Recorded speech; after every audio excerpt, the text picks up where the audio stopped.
the Lord with me. Now I wonder if I have some people in this place today who don't mind praising God. Oh, y'all scaring me. Oh, yeah. Come on now. I need everybody to go ahead, clap your hands and praise God if he woke you up this morning. Amidst of coronavirus and people being shot and killed, if he woke you up this morning, you owe him a praise.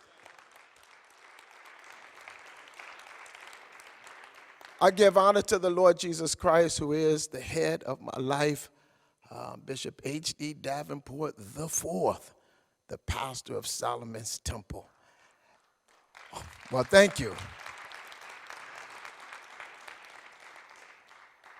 It is with great joy that the Solomon's Temple family has opened our doors to you. It is with much love that we have opened our doors to each and every one of you. And even though we are here to take care of community business, I pray that you will feel the presence of God in this place. Because a lot of prayer takes place right up in here. A lot of praise and worship takes place. This is a holy place of God. It's for real. And so some of y'all are going to feel God's presence. And when you walk out of here, you're going to say, I feel changed.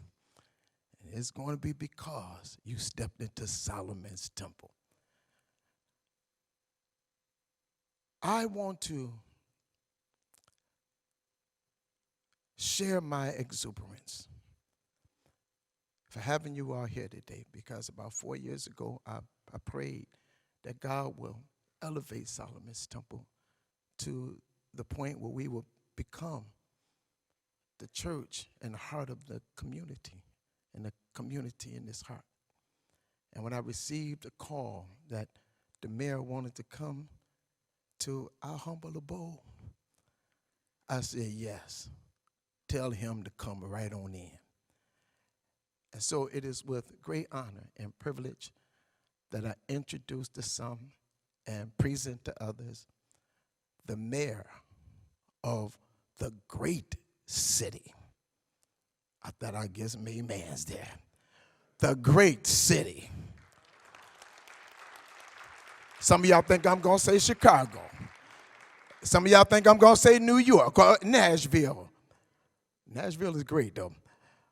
The great city of Detroit, Michigan. Give it up. Come on, y'all, for our mayor, Mike Duggan. God bless you, sir.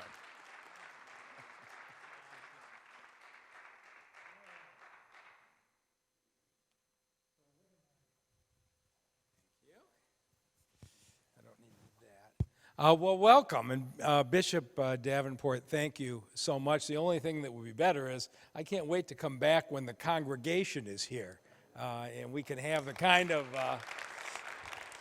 event that we want. But for now, we found a way to reach the community. And one of the interesting things is we've actually had more people participating by the TV, Zoom, internet process than we had when the group was here.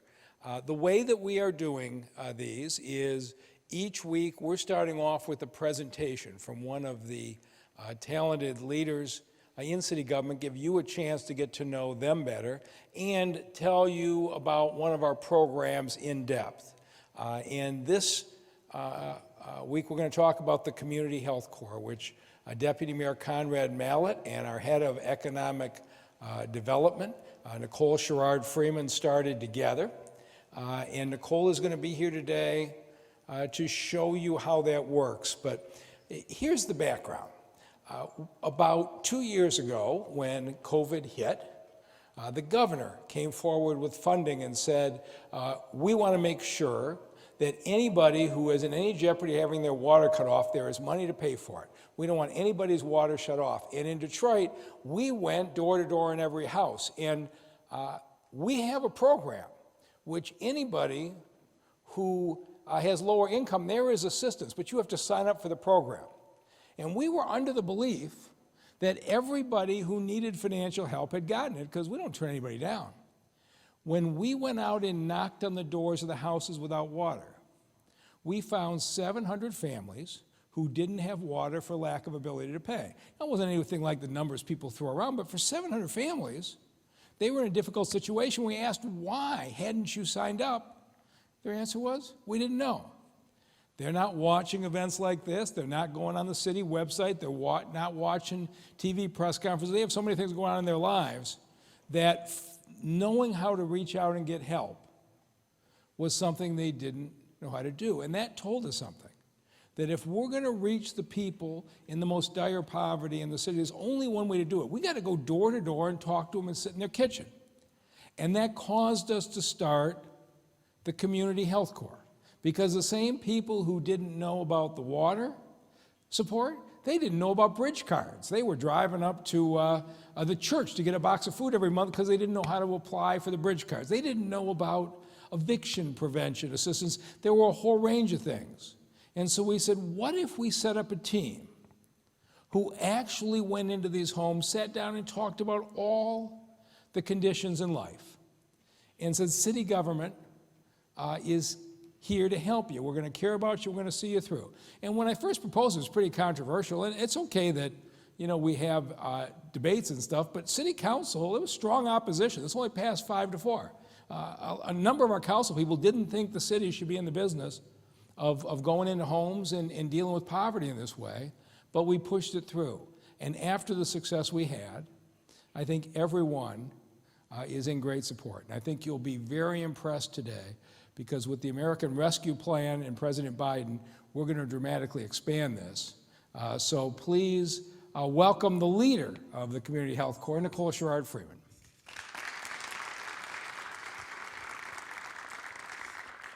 Thank you, Mayor, and good evening, District 3. It is a, thank you, pleasure to be with you this evening. Oh, wait a minute. So, Mayor, you want to? So the most important thing to do tonight, we want to talk to you about Community Health Corps. We want to talk to you about how it started and how it's going and what we're going to be able to do next. But the most important thing we can do for you tonight is also be sure that you know who your district resources are. And so first I want to introduce Kiana Sessoms. Kiana, are you here? Fantastic.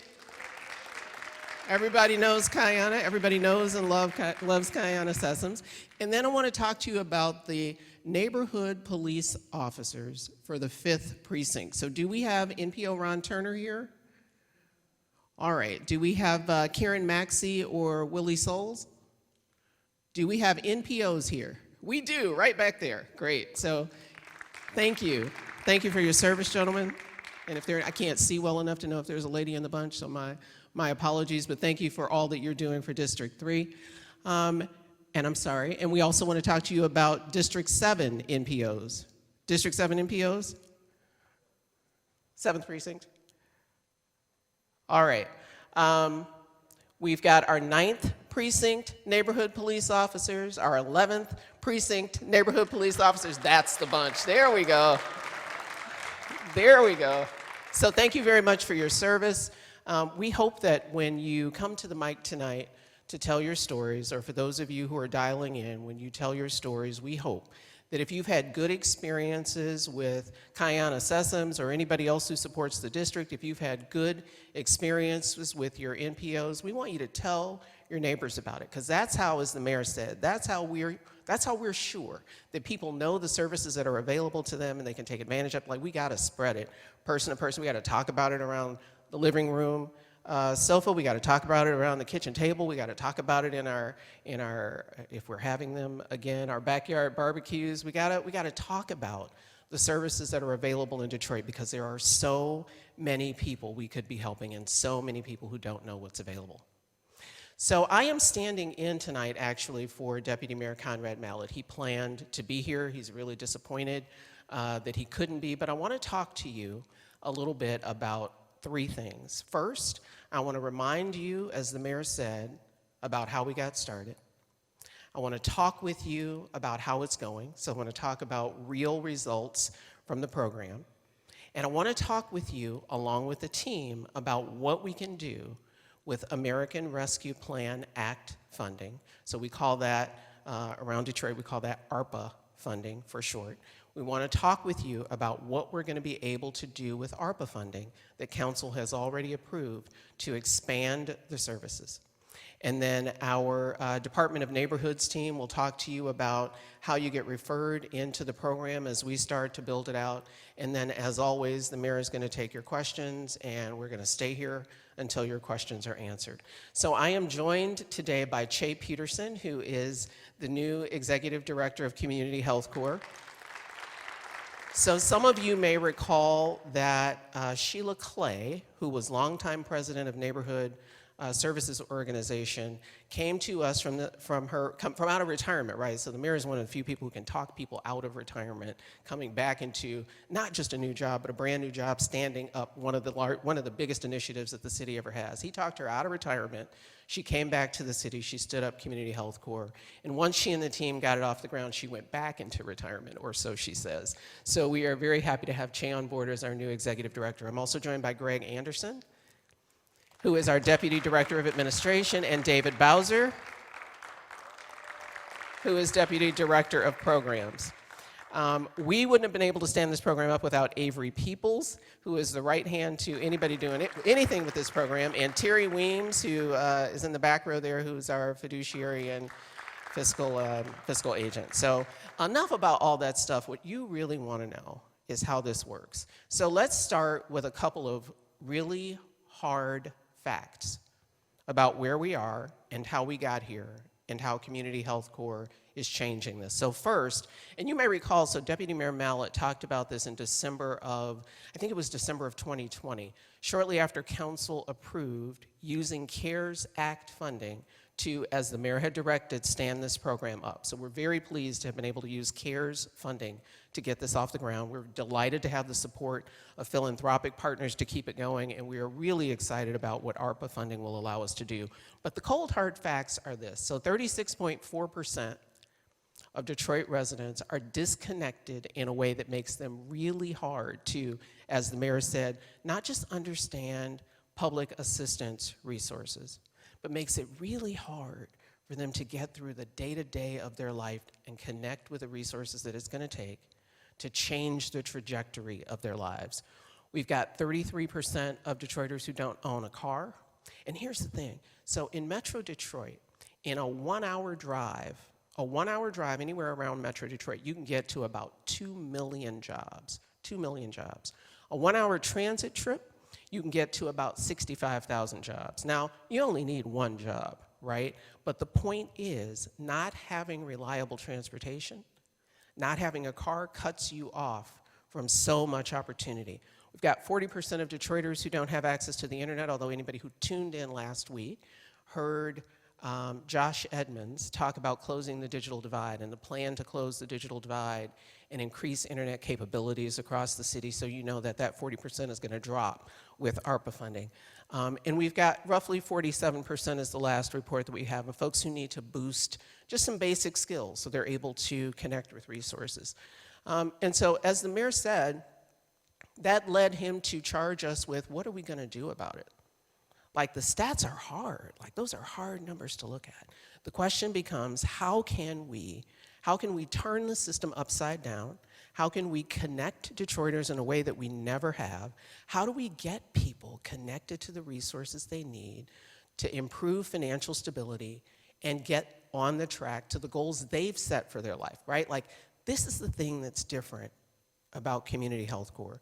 We're not trying to replace the good work going on at Neighborhood Services Organization or Focus Hope.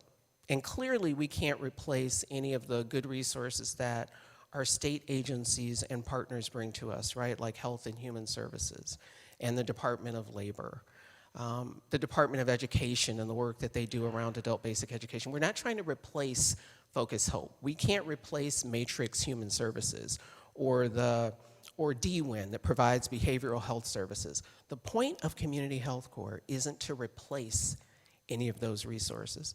It's to get into the trenches with Detroiters and help them connect and stay connected to those resources until their immediate problems are solved, their short-term problems are solved, and they have a plan for the long term, a plan that they've designed, right? Like, we're not coming in telling them, here's what you need to do with your life.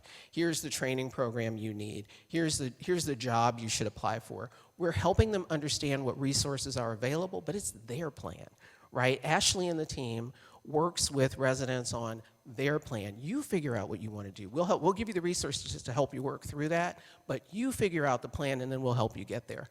So what does Community Health Corps do? So some of you, actually I hope none of you in this room know what Code Blue is, right? Because Code Blue is a service you call when you've been displaced by a fire, some sort of emergency. Tira's got this list like right off the top of her head. Tira, did you hear? You didn't look up when I said your name. So when you've been displaced by a fire or you're in a building and the pipes burst or there's no heat, Code Blue is the city resource that you call for that kind of help. I hope nobody in this room knows about it. Emergency food assistance. At the height of the pandemic, we were providing personal protection equipment like hand sanitizer and face masks, help with short-term issues. I talked about coordinating between state partners, helping people with paperwork, figuring out which public assistance programs are right, and then helping to build long-term plans for a stable household. But here's the thing.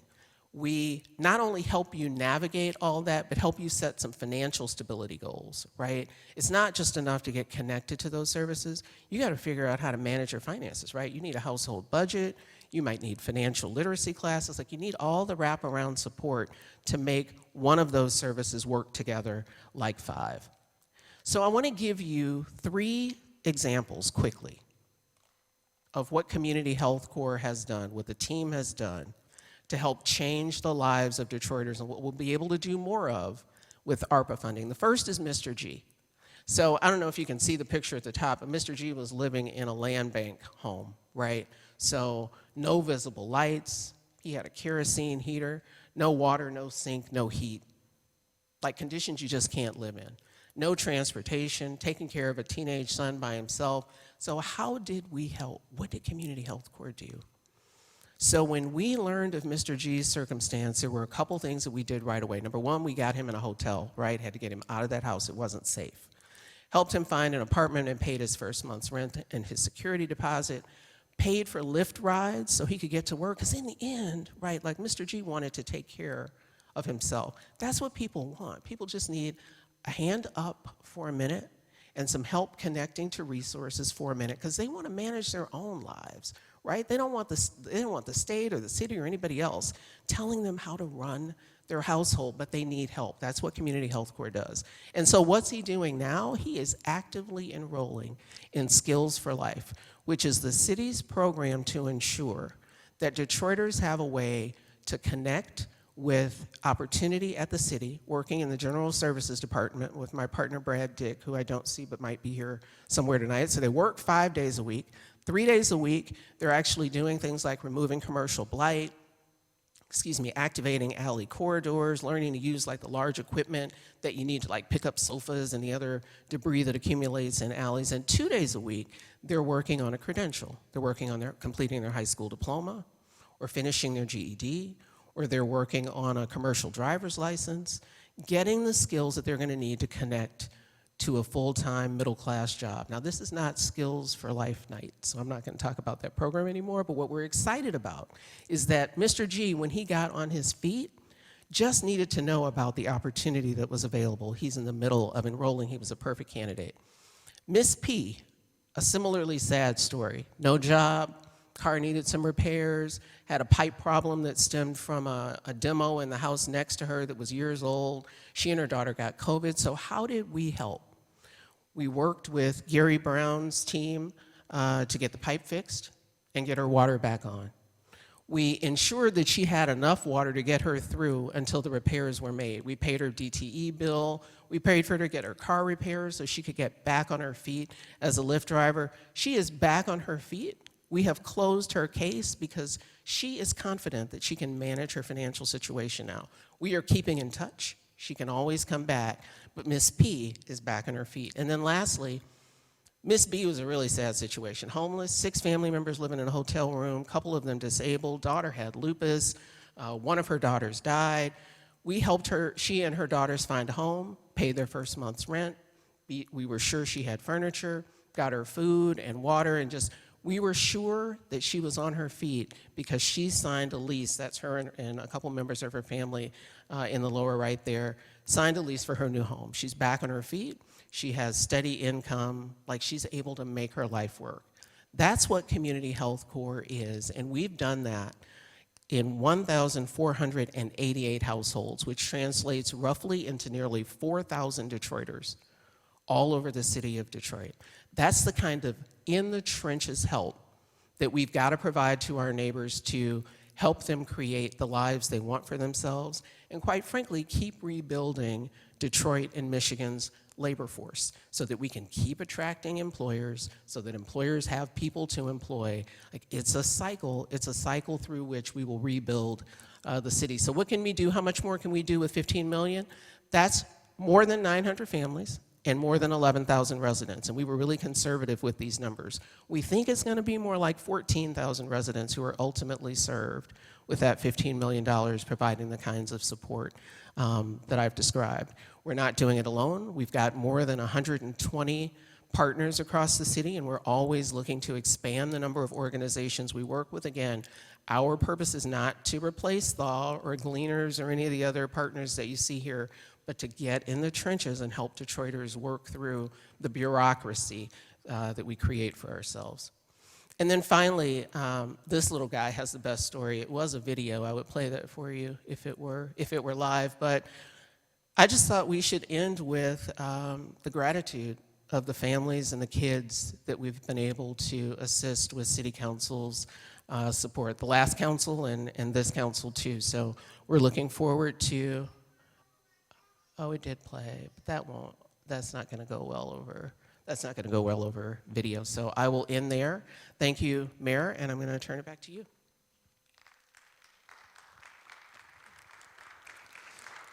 So the interesting thing was when we decided to do this and I asked Nicole and Comrade Mallett to take the lead, we looked around the country. There wasn't any model for this. You know, the state of Michigan provides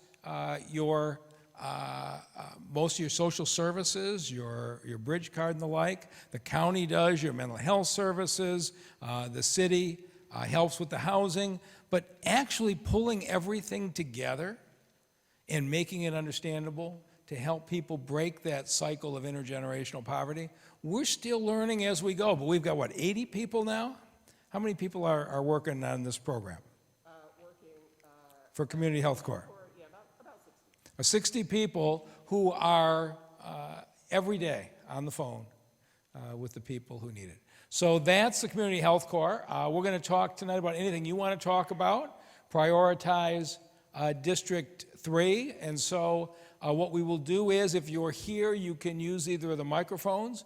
We'll take one person here, one person from home, and we will go back and forth, ask everybody to just do one question, because I want to make sure everybody gets their chance. So if you're on the phone or on the internet, if you're on the internet, raise your hand. If you're on the phone, hit *9 and start by introducing yourself and tell us where you live. And go ahead, we'll take our first person right here. Go ahead. My name is Helen. I'm from Westland, Michigan, and I'm here to speak for the voiceless. And what I mean by that is there's a lot of fur babies out there in this world, in the streets, chained up in backyards, out in the cold, freezing rain and heat. Some people will tell you that they have them for protection. How can you have a dog, fur baby, chained up in the backyard for protection? What needs to be done is there needs to be a registry for people that abuse their fur babies so that they can never own a fur baby again. And also, the system needs to change. We need to give them more time because they are abusing these fur babies.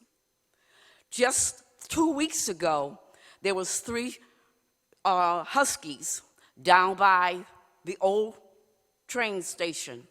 One of them was expecting, and right now I wonder where those fur babies are. I've been told there's quite a few of them down there by the railroad track. Something needs to be done. And what people don't realize, They're just like children. We have to protect them. We have to be their voice and speak for them. And matter of fact, if you really want to know the truth about it, they feel the same pain as you and I do. They can just about take the same medicine that we do, and something needs to be done about it. Please, I beg the cities to take and share this information and to do something. Time. Thank you. Let's take somebody from the internet. Go ahead. Independent Transit, you can unmute yourself. Okay, tell us your name and where you live. He doesn't have video. We'll go to Rochella Stewart. You can unmute yourself. Yes, good evening, Mayor, Good everyone evening. else. I wanted to talk about the second round of your renewed funds from the ARP funding. Right. The restrictions you got on there with people having to have the homestead property tax. Some people don't have that. I do. And this first round with just roofs, I understand why you did that. But this second round is coming up, please don't put any limitations on it. People need, like you said, plumbing, electrical. Some people need windows. Some people need doors. So please don't put any stipulations on that so people are not able to get it. And with the stipulation of having the property tax exemption, a lot of people is low income and don't have that property tax exemption. Please, please don't put stipulations on this next one. I understand the roofs, they did need repairing, but please allow people to do what they need to do with their home for that. And please allocate more fund for DDOT. We are in a 20th century transportation system. This is the 21st century. We need more money there. It's viably needed. Buses are shutting down. People are standing longer times. Time. Those people that ride those buses to school, work, doctor's appointments, need them to come faster. On-time service. Let's get back to reliability, transparency. So let me start with the second question first. There's no question the DDOT service is not where it needs to be. It's not a lack of money. We've got money in the budget. The highest priority in the administration and what we are starting our cabinet meetings off with is getting drivers hired. We have to get the people to staff the buses. We got the buses, we've got the terminals, we got the resources, and everybody in the country, from school buses to transit centers, are having trouble getting folks to work during COVID as bus drivers. But we are going to get that fixed. We are going to get the service back where it needs to be, and I know how bad it is. As far as the home repairs, I'm just not going to ever be the kind of politician that tells you what you want to hear. The single largest allocation City Council made out of the American Rescue Plan money was $30 million for home repairs. We've never had more than $5 or $6 million a year. Even at $30 million, we have to set priorities. There's probably 40 or 50,000 houses in this city that could use some kind of repair. So who do we start with? Our senior citizens who are low income, have the HOPE exemption because they're below the poverty level. If you're going to have to prioritize, how do you do it more fairly than seniors who in almost every case paid for their house, they own their house, they raise their family, they don't have the money to maintain it, and we started with the roof, because you can do anything you want inside, but if the roof is leaking, it's just going to come back and damage it. And so with council support, we prioritized people who are seniors with the HOPE exemptions, and we're starting with roofs. We will get to plumbing and electrical later, but again, we did 60-some meetings, and the overwhelming request from people who wanted repairs was help us secure our roof. And so that's where we're starting. Go ahead, we'll take another one here. Yes, sir. Hello, Mayor. Good evening. Hi, everybody. My name is Siegel Clore. I live here in District 3. I work here in District 3. In fact, our business is a community-based business. Okay, what's your business? IPS Management. Okay. We're located directly across the street. Oh, good. Chosen Generations Community Center. I want to give a shout out to Deacon Keith Taylor. He puts in a lot of hard work over there. My question is related to rent collection. Before the pandemic, we had a certain amount of rent outstanding at the end of every month. Now it's about 10 times that amount. You're talking about as a landlord? I'm talking about as a landlord and as a property manager. we work with our tenants as far as getting SIRA applications in, but it just seems like they get caught up in the system.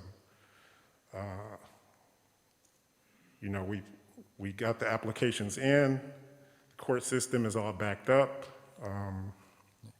You know, even after the applications are processed, it takes months for the payments to get to us. So I'm just wondering. So here's what you can do to make it faster, which is you don't need to go to the court system. You can go directly to Wayne Metro. You understand the process?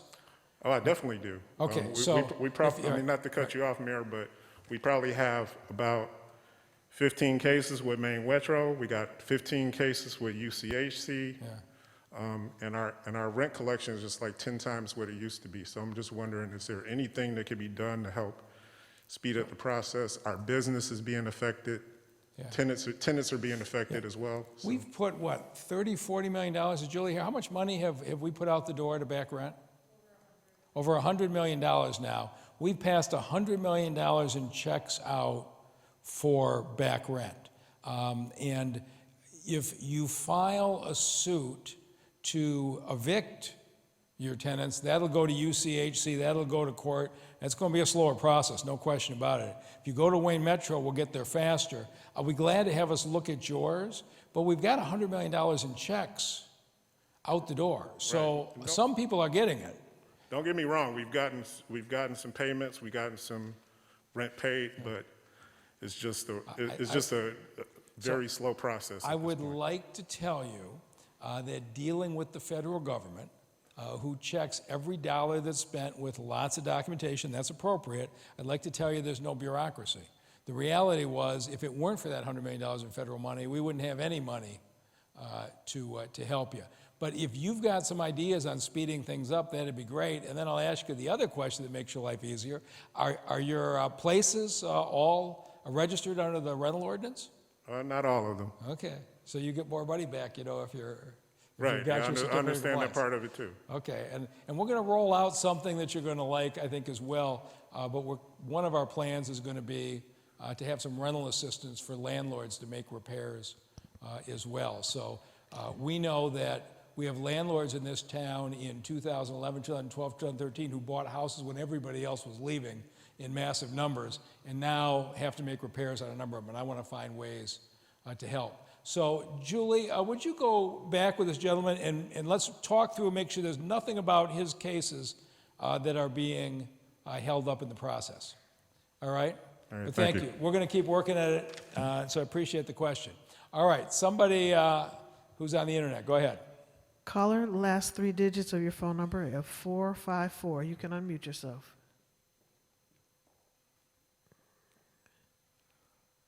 454. You can unmute yourself. There you go. Yes, I'm unmuted. I'm finally here. Good evening. Good evening. And I'd like to say first, I appreciate the things that you are doing so far. However, I do have some problems. I'm an elderly gentleman with some medical problems who actually rides the bus. Okay. And I understand some of the problems that are in it, and I have some questions. And I'm going on the assumption that you want Detroit to actually be a world-class city and possibly even regain the title of the Paris of the Midwest. Now, I have 3 questions. I would like to ask them before you try to answer any of them. Okay, and then I'm going to have a Okay. question for you, but go ahead. Okay. The first question is, do you know the responsibilities, the security responsibilities of a bus driver? That's the first question. Sure. Second question is, when is the last time you rode the bus, a DDOT bus? Okay. And the third question is, are you open to possible reopening contract negotiations for a raise for bus drivers to a livable wage, since most of them are not single adults? They have families to take care of, and $15 an hour will not do it. So Are you primarily riding the large line haul buses or the smaller demand response service? Yes. I'm sorry, I didn't get that. I said, are you, AI was talking, so I didn't get your question entirely. okay, so do you usually ride the main buses on the main lines or the demand response, the dial-a-ride service? I ride the main line, All right, so, yeah, so. the regular D-Dot bus lines. So the last time I rode the bus was about 6 or 8 weeks ago, and had a chance to go from one end of town to another, talking to the driver and trying to understand their experience. We just raised the DDOT drivers' pay more than 20%. The contract was ratified with well over 80% of the vote. I wish I could raise pay faster than that, but a 20% pay raise is a significant pay raise. Right now, our issue has to do with a reluctance of people to want to be in that situation. The other thing that we did, and I'm sure you've noticed this, is when COVID hit, we actually bought those security doors and installed them in each of the vehicles so that when you come on, there is a plastic door that separates you so we're not exposing our drivers to potential germs from folks coming on and off. We've upgraded the cleaning. We have a lot of things that we still need to do, and we're going to stay with it until we get the DDOT service the level that it should be. So thank you. All right, go ahead. Yes, sir. Or yes, ma'am. Go ahead. Good evening, Mayor Mike Duggan, and to everyone here. My name is Dr. Cheryl Moore. I'm the founding president and CEO of the North Central Block Club Association. My question to you is this. For the money that the city of Detroit received, the American Rescue Plan money, how much of that money will be going to community organizations such as block clubs and associations?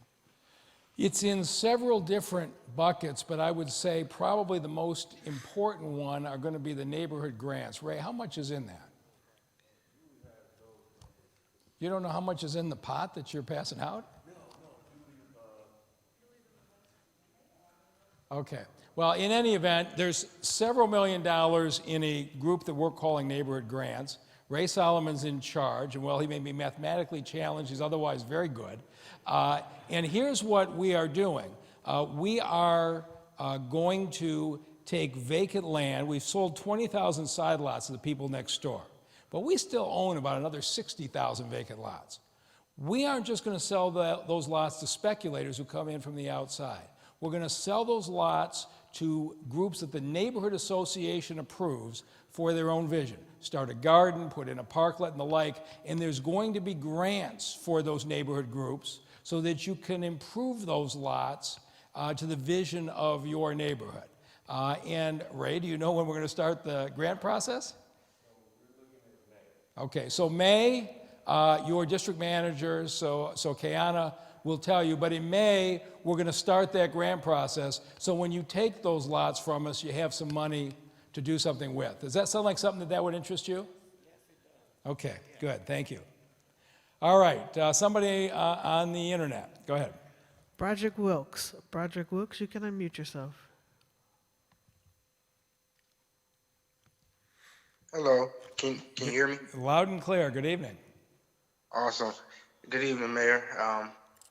My name is Broderick Wilkes. I'm a resident here in District 3 and also serve as the Vice President of Crossroads Community Association. I just want to thank you again for all your resources you've been able to provide, especially the extension of your office through Kayana Sessom. She's an amazing asset to have here in the community. She's been able to connect us with all the resources and the people to make our visions turn into reality. So we definitely appreciate that. Also, want to thank Corey Beatty and his team for the work that they've done through the alley activations over here. And that really we just like to ask for a little support in complementing those changes that we've already seen in the community with you guys. We like to see protected bike lanes through the span of our association, which is John R. from 8 Mile to 6 Mile, and Woodward from State Fair to Woodward to DeQuinder. So as bike lanes there present on the State Fair stripe, but we like to see those protected, and also like to see the bus stop moved on the corner of State Fair and John R., just in front of the proposed farmers market. So where would you like to see it move to? The whole bike lane issue, those are things we do as a community because there are very differing opinions. And those decisions we make in a community conversation. But in the bus stop, what would you like to see happen? Yeah, so currently the bus stop is right at the corner, but unfortunately it's right in front of this business that the ground is a little bit elevated, so it forces this bus stop to remain flooded all the time. And the bus Especially stop with the is COVID. on DeQuinder? No, I'm sorry, it's on State Fair in John R. It's on State Fair at John Yeah. R. Is Michael here? Okay, Michael, would you get out tomorrow and take a look? Michael Oglesby is our head of DDOT. Would you get out tomorrow and take a look at that shelter? And you don't want to move far, you just want to move to a place where you can get in and out comfortably. Is that what you're saying? Yeah, actually just a few feet just west in front of the proposed farmers market that'll be there with the help of our partners, Rescue My Nature Now. Okay, let's go out and take a look and see if that's justified. Right now, we're looking at replacing all of the shelters in the city with a single look, good quality, and we're looking at each of the sites to make sure, because we have other ones where you're in a pool of water, you're in a bad spot. And so we're going to end up doing this citywide anyway. But Michael will get a jump on it and go out and take a look at yours and see if we can justify moving it.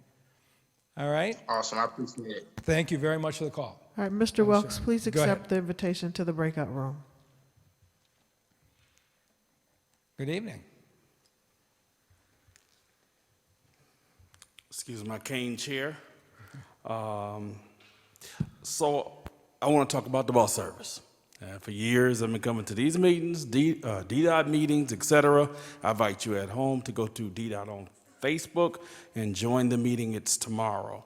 Well, I'm not sure what the timing is, but I will look, but it is tomorrow. And for those of you at home, do ride the buses yourself. People on puppet strings, I call them, they get paid for this stuff.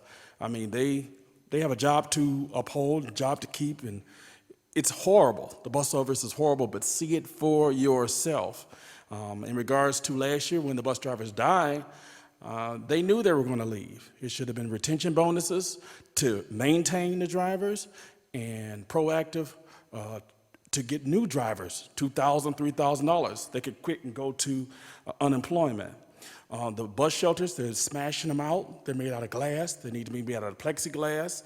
The bike lanes are everywhere. We need some free bikes this summer. And the 933-1300 number, I'm a taxi driver now. But they complain that when they call after 5 p.m., they can't get through, and on the weekends. And so people have most of their problems after 5 p.m. and on the weekends. And if it can be even a voicemail with prompts where they can leave that message while it's fresh on their mind and their busy schedule, or extend the hours of customer service, especially since you guys rely highly on statistics. I thank you. So you've got a number of good points. Michael, you want to address these?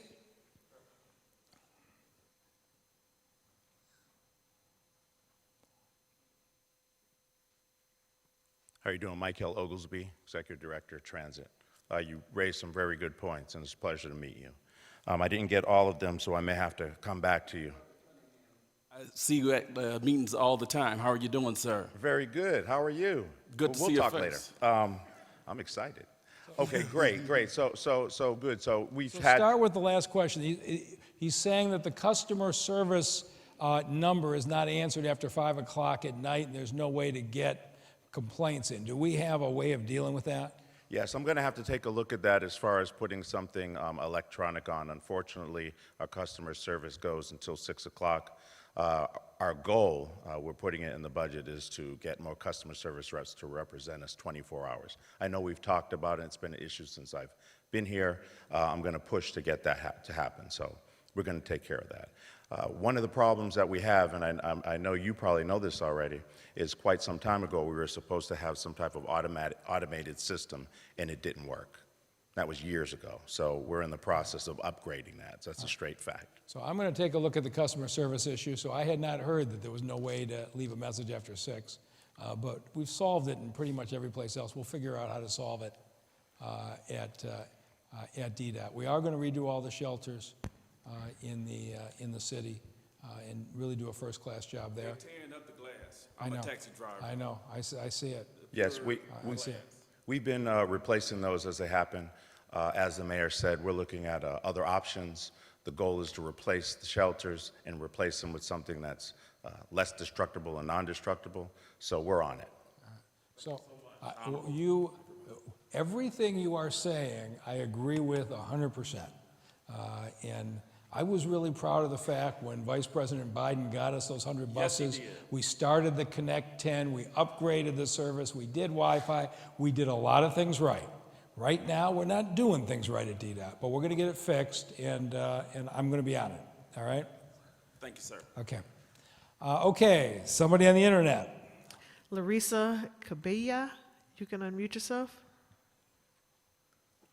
Hi, yes, thank you for pronouncing my last name correctly. Yes, it's Larissa Cabella. I am really excited to be in this meeting because I've had not really a good experience dealing with the city, to be quite honest. I am a Canadian. I live in Canada. However, I invested in a property in the kind of commercial property in Detroit because my plan was to relocate to Detroit and study and make a life in Detroit. So my question, I've actually written some of these, jotted them out. I've been having a lot of issues when it comes to basically finding grants for kind of commercial property to kind of fix it up. There's a lot of there seems to be a lot of resources for people that have houses, residential, but not so much for those who want to kind of convert a commercial property into like a business and that sort of thing. And I've been having a bit of trouble finding those kind of resources. And I'm pretty, like, I look things up, but I've had trouble with that. My second thing is basically the zoning within the area that that basically I've invested in. It's along Conant Street kind of area. I forgot the intersection. I'm just wondering, what is the city's plans when it comes to zoning in that area? I see that a lot of boarded up properties that do nothing good for the street, and there definitely is a high need to attract small, medium-sized business owners to kind of change that area. So I'm just wondering, and I see a lot of projects going on in. Sorry, I'm gonna wrap this up really quickly. I see a lot of projects going on in like the core of the city, but I don't seem to see as much going on outside of the city core. And I'll just leave it at that. So I guess, and again, I'm not going to be a politician that tells you what you want to hear. When you come into this city and buy a commercial building, you shouldn't do that if you don't have the resources to fix up the commercial building. I'm not sure what cities let you come in, buy a building, and then you show up and say, give me a grant to fix it up, taking away from the folks who have been here. That's just not the way that we operate, and I don't think you'll find a place that does. But you're absolutely right. Our priority is the homeowners and fixing up the homes. It's not people who come in and buy a commercial building to fix up that building. All right, go ahead. Tell us your name and where you live. So, Mayor, thank you. I'm Mr. Wilson, President of Farwell Recreation Advisory Council on East Side Drive. Of course, you've been there before, right? You're finally going to be happy with me. You know what? That's why I'm here. All right, I'm glad to hear it. But I want to say thanks for Solomon's Temple for hosting this. I want to say thank you to your deputy mayor who stood in for you last summer, and he came to our community meeting. And he held his own. He answered a lot of questions. He was there for an hour, 20 minutes, right? To everyone had asked their questions, so thanks for him. But I represent the greater District 3, and some 20 years ago, Farwell Recreation Center was built with the promise that we would get a gymnasium and a swimming pool, right, in phase 2, phase 3. So that never happened. So When we heard that there was money set aside for the gymnasium, I was elated. And I also represent those who are no longer here, who was here 20 years ago, but they're not. So hopefully those who are remaining will see it come to fruition. And so do you have a kind of like timeline, or can you fill in the blanks of how all that's going to happen? This has been so frustrating with COVID, because I love coming out into the community, but I was out with, if I remember right, County Commissioner Irma Coleman, who had gotten a grant to put in some walking trails over at your place. I came out and thought it was going to be a celebration. I had the opportunity to meet you and got a lecture on the walking trails were fine, but you wanted a gym, which caused me to look into the history, and I found out you were right. And so when the American Rescue Plan money came in, we've made a commitment for 4 new recreation or expansion recreation centers in places that have been, as far as I'm concerned, underserved. The new gym at Farwell, the bid will be out for the design in the next week. We are going to put a gym on there. You are going to host a community meeting for input on the gym's features. And I expect, assuming there's no delays at City Council, that we'll have a design firm picked and on the job by May or June. They'll design it this year. We're going to construction next year. But Brad Dick and our Parks Department doesn't do anything until he brings proposals to the community, gets your feedback, and finalize it. But you're definitely going to see construction next year. And can I attend that in next week or so? You're going to host it. Oh, great. Okay. I must have missed that. Okay. Yeah. So Brad has told me he's going to reach out to you and the group to host it. So we want to select an architect, and then the starting point on all of our projects, our parks and everything, is to sit down with the community. And the architect says, these are some things we can do. The community says, these are the things that we want. We're going to be reasonable within a budget, but we're going to build a gym you're going to be happy with. Oh, thank you. All right? Thank you for your patience. All right, somebody on the internet. Frank Aldridge. Frank Aldridge, you can unmute yourself.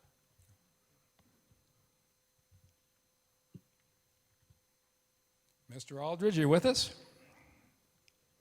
He muted back.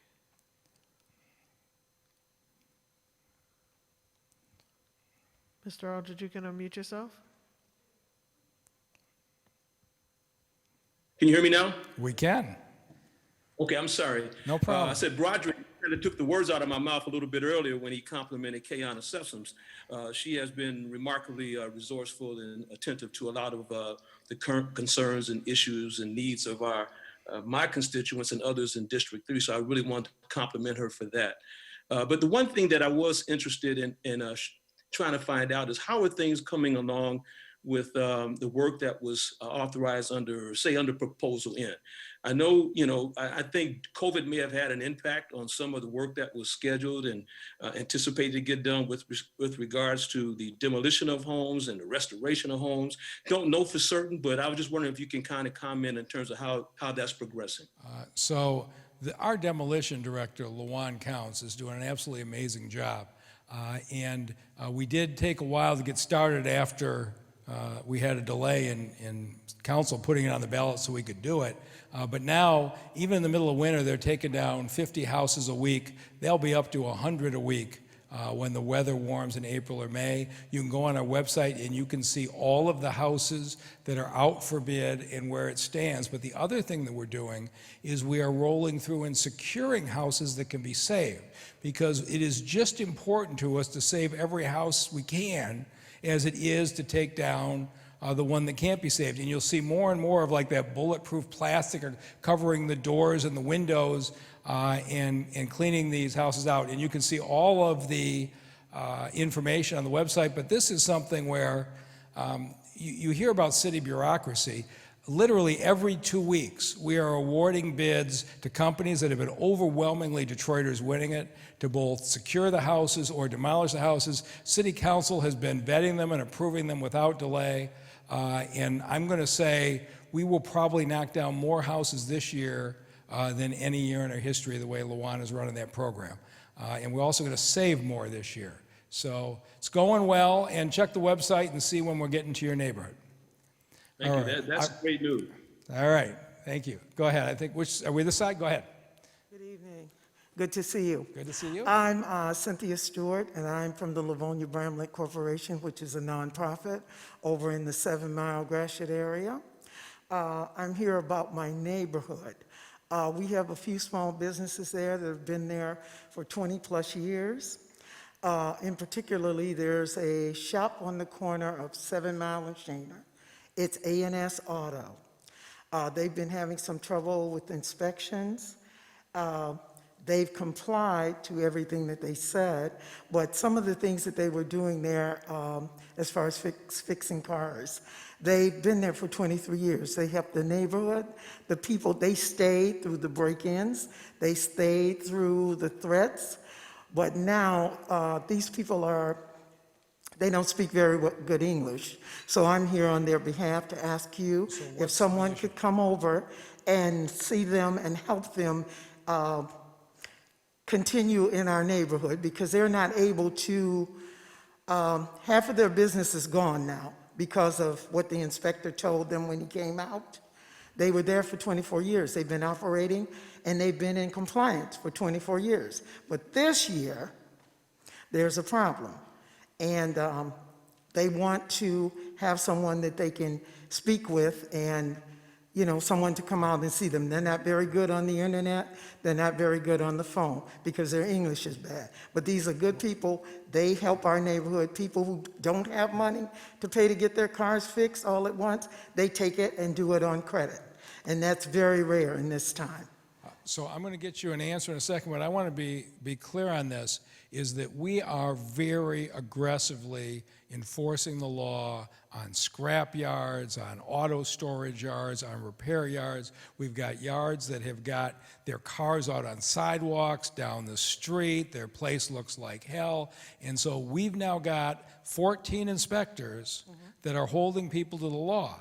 The good operators like this because we're getting some really bad ones being put out of business. The bad operators are complaining. I don't know anything about yours, but Dave Bell, who's in charge of these tickets, I don't know if he's going to know exactly what's going on at 7 and Gratiot, but he'll be out to give them guidance tomorrow. If they follow the rules, they're going to have our complete support, but we are going to make them follow the rules. Okay. So thank you, Mayor. Yes, ma'am. There are a lot of good auto use facilities that are doing the right thing, and there are a lot of auto uses that are being bad neighbors. And so what I'm going to do is I'm going to step into the back with you. We're going to get the details of this, and we are going to investigate it tomorrow. And I have one more thing about that same location. They received a water bill for $12,000. I need somebody to look at that. Okay, well, Gary Brown is here. You're billed based on how much hard surface you have, but 12,000 sounds a little high. So, Gary, would you also see if you can follow up on that? All right, so we'll take care of both of you. You got 2 of our star department heads that are going to sit down and work this out with you right now. Okay, let's take somebody on the internet. Janae Frazier. Janae Frazier, you can unmute yourself.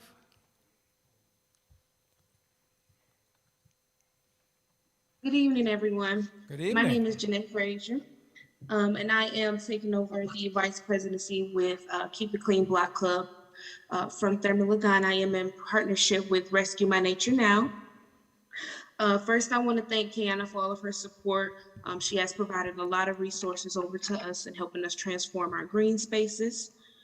And I also want to ask for your support to complement the State Fair area with a memorabilia for the former State Fair. So we are going to do something to commemorate it. I'm like probably most people in this town. Went to the Shrine Circus as a kid, went to the State Fair every year, took my kids to the State Fair every year. So here's what we are doing. Of course, we had a site that was abandoned for 12 years. It's now going to be a site of employment for a couple of thousand people. But we took the band shell, and with the consent of the neighbors, we are relocating it at Palmer Park, where it's going to be there as a concert facility.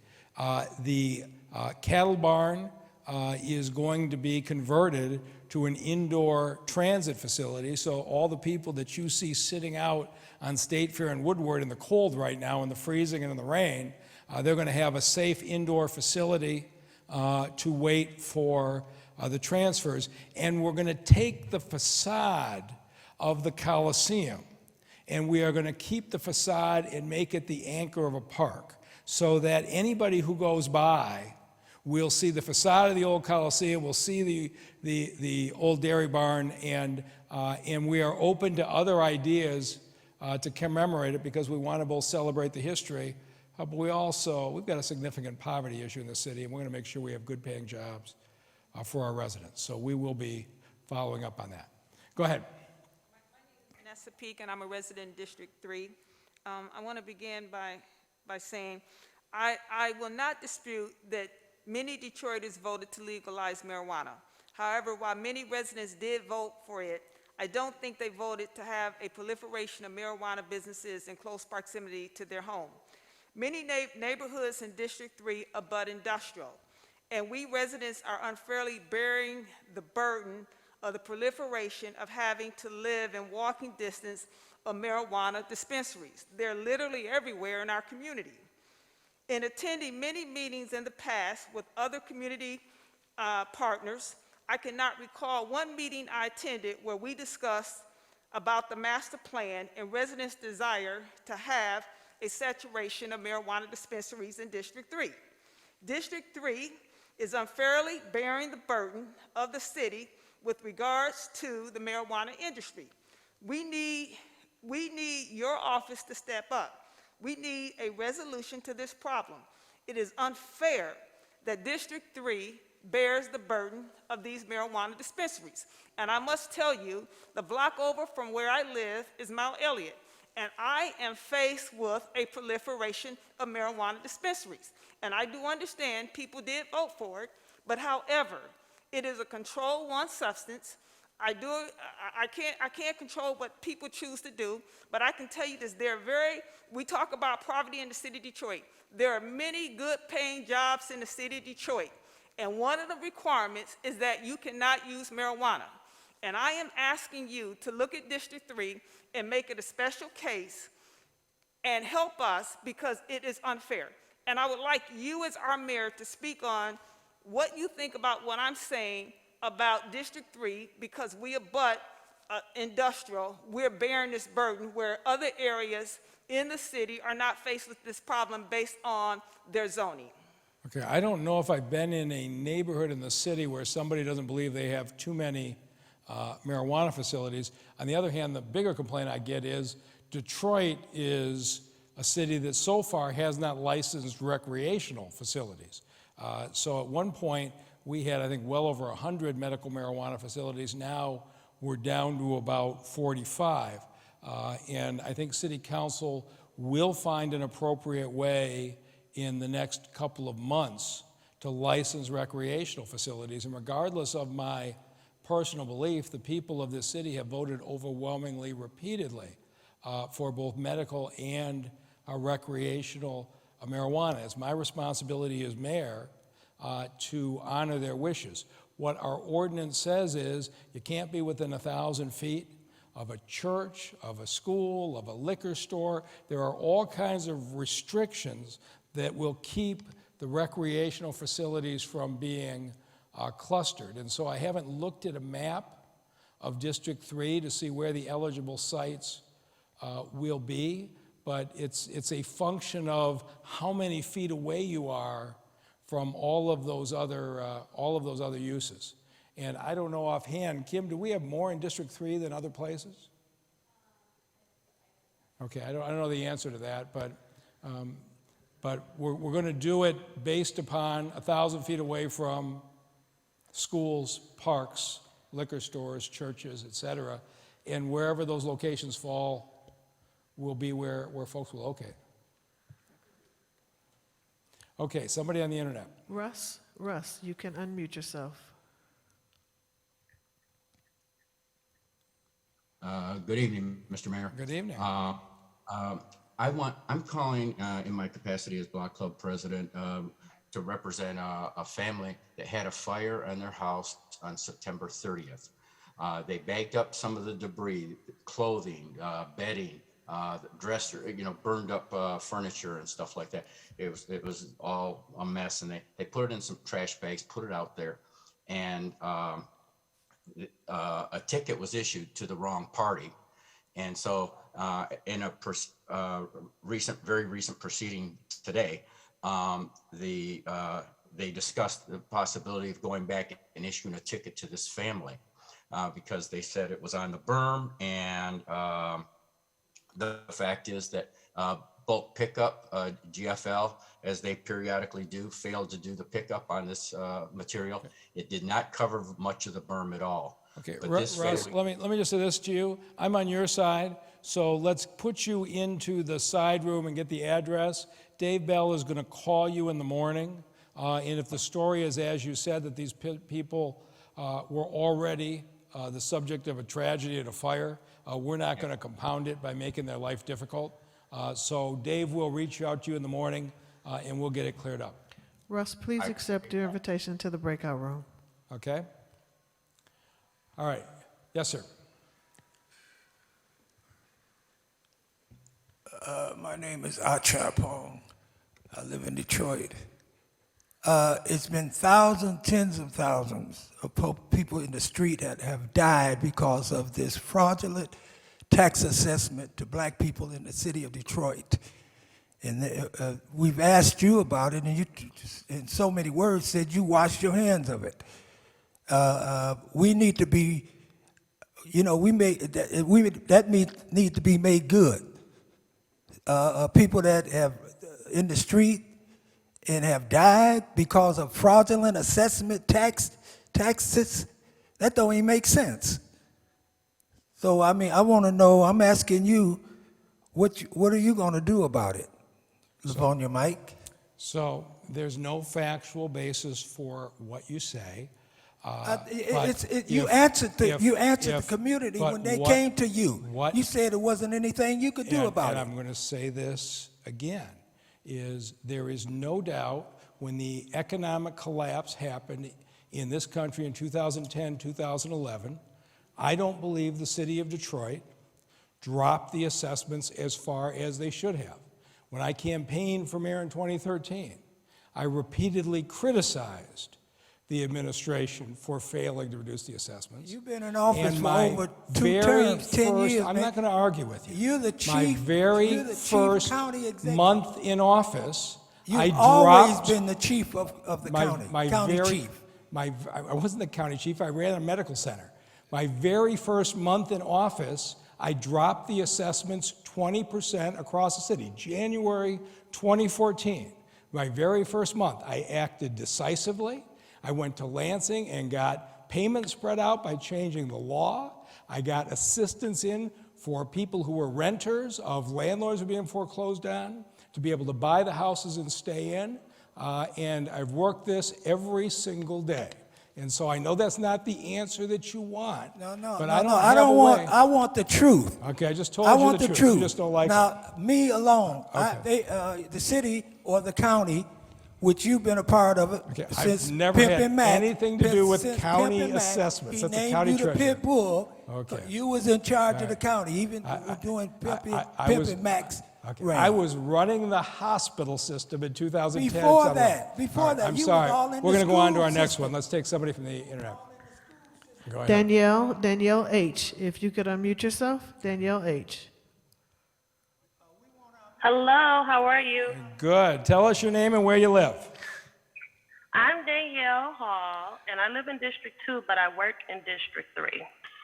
And I work at a school, I work for the state of Michigan, but I'm housed in a school called Nolan Elementary Middle. I'm familiar with it. Go ahead. It's located. Okay, great. I was calling for two things.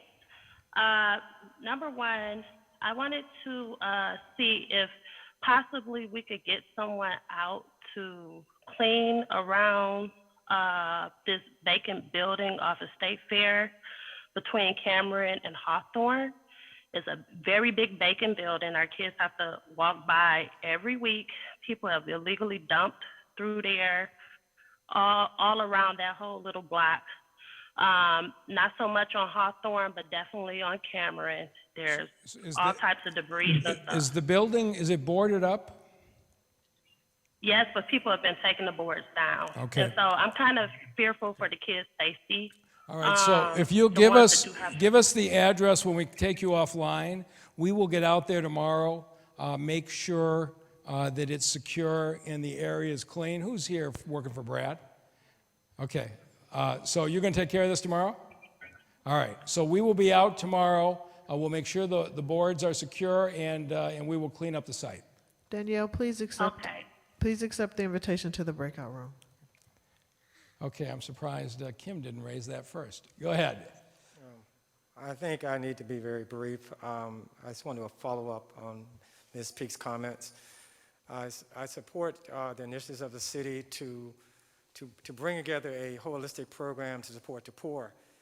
But what we need in the Farwell District, and specifically, is a holistic program to support residents who've been here for a long time, who desire to have a good quality of life. I know your team has data and they do an analysis, and you have to be in compliance with the code, but there is a significant negative impact on driving away residents who have stable incomes, who've been here for a long time, and who leave the city as a consequence of the negative impact, not just of marijuana dispensaries, but other type of ills in terms of not following proper building codes, massive selling of properties by the Detroit Land Bank to investors, as you pointed out, from out of state who don't have the proper type of investment tools. Our area is not vetted like other areas of the city. Specifically, if you are bringing into a business into a Farwell District specifically, you're not vetted the same. But I would love to meet with your team to look at the data they're looking at, because we have data that we can show that there is a negative impact of those type of businesses. So let me start with the first thing. The land bank is not selling off properties to investors. We sell these houses one at a time, either on auction or own it now. The great majority are bought by Detroiters who move in. We have some nonprofit community groups, churches and the like, that are buying multiple properties because they're based in that neighborhood and they're rehabbing them. Those are good things. But everybody who buys a property is then on a timeline to fix it up. So we are careful in what we're doing. If you've got particular areas where you want code enforcement, we've got a designated code enforcement officer for District 3. Is there a particular area where you feel like the code enforcement is lax? Again, I think it'd be more appropriate for me to address it with your team, because from a data analysis standpoint, while they might be on paper, not be investors, specifically the issue of marijuana dispensaries, I understand that they may be looking at data in terms of the distance from different areas. Even if it goes forward, we need to be sensitive to the fact that the negative impact those type of businesses have. We have a number of them. We've already geocoded them already in this area. We look at economic multipliers. So if you bring in all the resources that you're bringing right now for your community health program, a lot of those issues can be resolved by people having communities that they can come back and move into that they feel safe to do so. As you're well aware, we have, for the demographics that we're looking at, most of the individuals that are leaving Detroit are individuals of means. And what we want to do is create a community here in the Farwell District that can draw people back into the city. And I realize what you're saying, but I just like to sit down and compare numbers, because we have a different set of data. All right, so Kiana, will you make it a point? Why don't you talk to this gentleman right now, and let's make sure that we are being responsive. He clearly is dedicated to the neighborhood and has aspirations. And I can tell you across this city, the neighborhoods that have come back the fastest are the neighborhoods with the strongest community groups, the neighborhoods who have people who advocate just like you're doing here. So we're going to find ways to support you. Okay, somebody on the internet. Rokisha O'Neill, you can unmute yourself.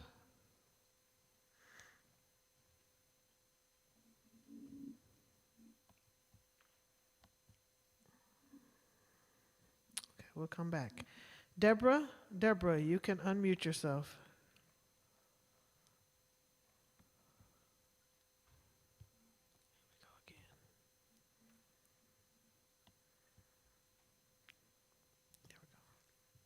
Hello. Hello. Hello. Tell us your name and where you live. Okay, great. My name is Deborah, and I live in District 3. First, I want to say Kiana is doing an amazing job. She is very, very caring, and she is helping in our district. I do have a question regarding land bank vacant property. I was told that land bank do not maintain the backyard of their property. During the summer, I live next door to 2 vacant property. During the summer, the grass is about as tall as the fence, and it's just the alley. I don't even go back there in the alley because I'm scared of what might pop out on me. And when I call land bank, they say they do not go back in the backyard. They don't have the equipment. And they say they don't have the equipment. I maintain the front of the vacant houses. Time. I can't. I'm 65. I can't go in the back and try to do that too. What policy needs to be changed, or how can I get some? So we're going to take your address, but the answer is this summer we are going to go into the backyards. So when we started, we had 40,000 vacant properties the land bank had. And it took everything we had just to cut the grass in front. We had good neighbors like you who sometimes cut the grass in front. There was just no ability to get to the backyards. Now we are down to about 12 or 13,000 properties, because once you clean off the lot, you don't have that same problem. And with the American Rescue Plan money and what Nicole Sherrod-Freeman was talking about, hiring people, we are going to be hiring people this summer who are going to go into the backyards, who are going to address those properties. And Tammy Daniels, the land bank director, is here. She's going to get your address offline, and we're going to put, you've been good enough to take care of the front yard, we're going to put your backyard right at the top of the list. Deborah, please accept your invitation to the breakout room. Okay, go ahead, yes. Okay, I just want to say thank you to the City of Detroit to allow me to talk, Mr. Mayor especially. My name is David Grant. I live on the 20,200 block of Hickory in District 3. I have a request, actually. I've put in numerous Improve Detroit reports and reached out to numerous different people in the city government to try and get this issue taken care of. We have an illegal dumper that is dumping on a vacant land bank property. Okay. We know exactly who it is. They've done it. Kayana, are you aware of this gentleman's story? Hello, Kayana. Okay. So, Kayana, what are we going to do about the fact that we got a repeat dump site? Yep. Mm-hmm. Okay, what else? I assume we're coming out and picking it up when they dump, but obviously we're just as angry about it as you are. What else would you like us to do? I mean, in addition to the cameras, I really need somebody to just come out and pick up this debris field, because it's about 6 feet tall, 40 feet wide, and it's flowing into the street. Ron, will you take care of that? So Ron Brundage is here. He's got, how many crews have you got out picking up? 12 crews. He may be a little busy tomorrow plowing the snow. Okay. But as soon as that's done, I want you to talk to Ron Brundage, give him the address. He will get out and have the DPW crew clean that lot for you. And then it is under evaluation for a potential camera surveillance site. Okay, I appreciate it. Thank you. All right. Okay, somebody from the internet. Moto G Pure, you can unmute yourself. Hi, can y'all hear me? Good evening. Hello. Hi, my name is Zena. I'm from District 3 on Lappin. I appreciate that everybody's talking about the legal dumping. I've been going through that over a year with my neighbors. I know everybody emphasizes on people coming out, but we need to more emphasize on the people inside, because that's the problem. I've been going through 5 people over here dumping on my lot I have bought, because before I moved over here, that's where they dumped at, and they still think they can dump over here. I called the supervisors. They came out. By the time they came out, it wasn't nothing there because the truck already pitched it up. I have videotape of them dumping. I could put no dumping signs out on my lot. They kicked them down.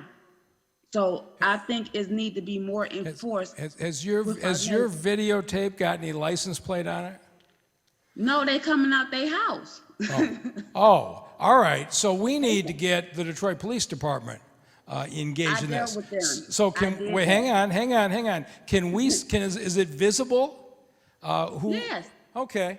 Well, we've got the brand newly promoted Assistant Chief Chuck Fitzgerald, who has been looking for his first assignment, and it really ticks me off that they could be this brazen. So Chuck, will you follow up with this individual tomorrow and see if we can't do something about this? I certainly will. We'll get on it right away. We got a dynamic new lieutenant that's over our illegal dumping, and she will get on it immediately. We'll take care of it. Okay, so we're going to take your number. They're going to call you tomorrow. They're going to want to come out and look at your videotape, look at the evidence. We have charged a lot of people in this town with illegal dumping. Usually we go and seize their cars, but in this case it sounds like they aren't using a car. They're just walking it across the area. But we're going to follow up on this tomorrow, all right? Moto, please accept the invitation to the breakout room. Thank you. All right, lost track. Whose turn is it? Here, go ahead.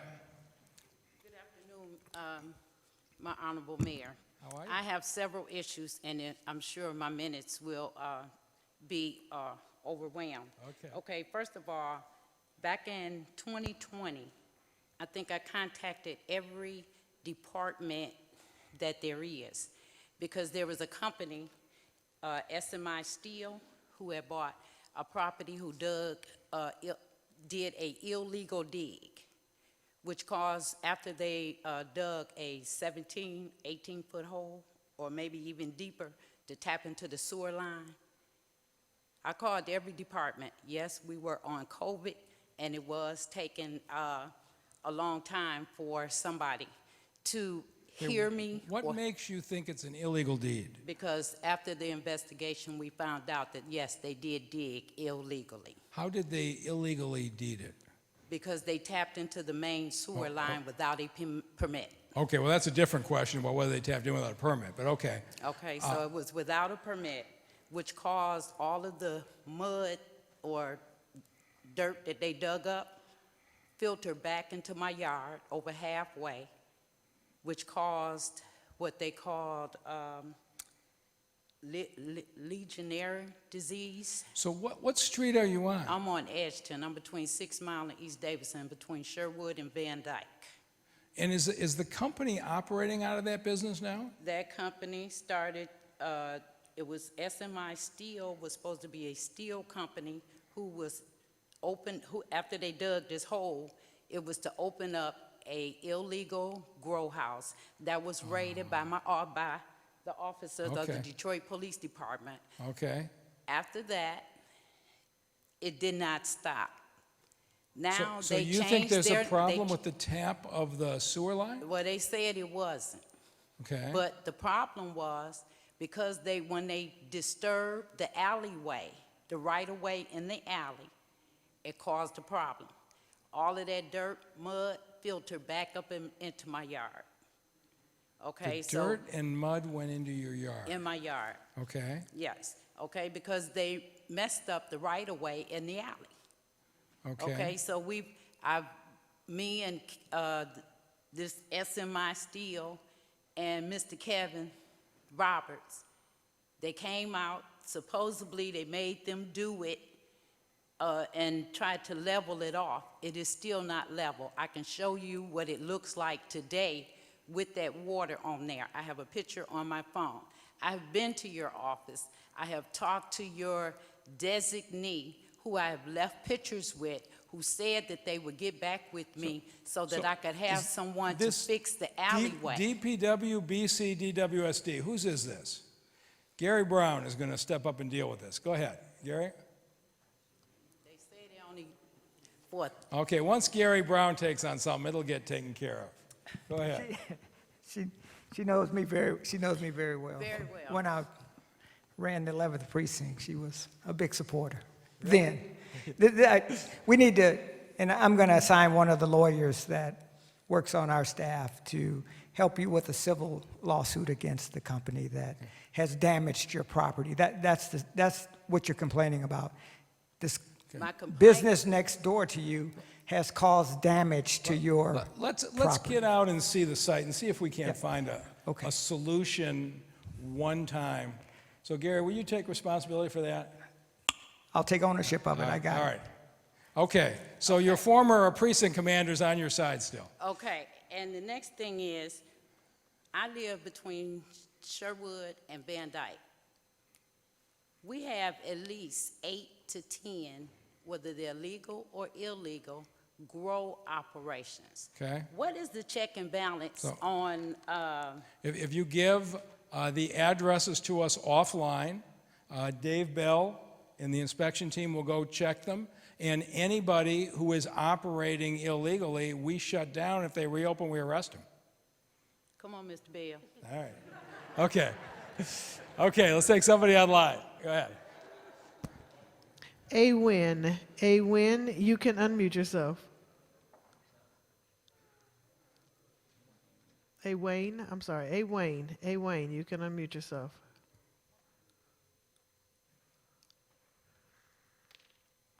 Ms. Flores, you can unmute yourself.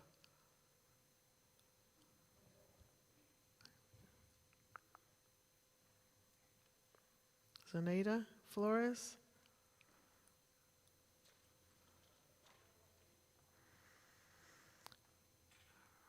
Thurmond Legond, you can unmute yourself.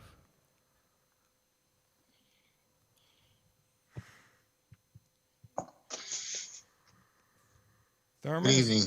How are you? Good evening. Good evening, Mr. Mayor. Doing good, and yourself, sir? Hey, your park came out pretty well, huh? Oh, yeah. Well, we have to give that credit to GSD, sir. They did a fabulous job with both parks, Charleston as well as State Fair. And I also would like to thank you for the alley cleanups that were led by GSD and Corey Beatty's team. We actually have a very interesting project coming up with U.S. Fish and Wildlife, as well as with our new proposed our State Fair Innovative Market that we would like to place on State Fair at the recent demo site at 48 West State Fair. That was a victory for us. 2022 demolition is still underway, and I have to give that credit to your staff and B-Seed, especially Kiana Sessoms, who has worked diligently and effortlessly in creating quality of life enhancements for District 3. So we are really excited about some of the things that are coming forth this year. And we want to see protected bike lanes on John R. and State Fair. We've got a lot of bike riders that are active in our community, and our seniors are actually getting involved in the bike riding as well. So we got 60, 70, 80-year-olds that are eager to get out and ride, and they're going to be doing a ride with our councilman this year. So we would like to see those bike lanes protected from 8 Mile to 6 Mile so that we can enjoy these green spaces and alleys that you've cleaned up for us, sir. Well, on the bike lanes, Kiana will organize a community meeting, and I want to make sure everybody has a chance to weigh in, because there are people who are strongly for bike lanes, people who are not for bike lanes. I want to make sure everybody has a chance to express an opinion. But I'm going to support you on that market, but you're not going to bring the beehives to the market, are you? He muted. Did we mute him?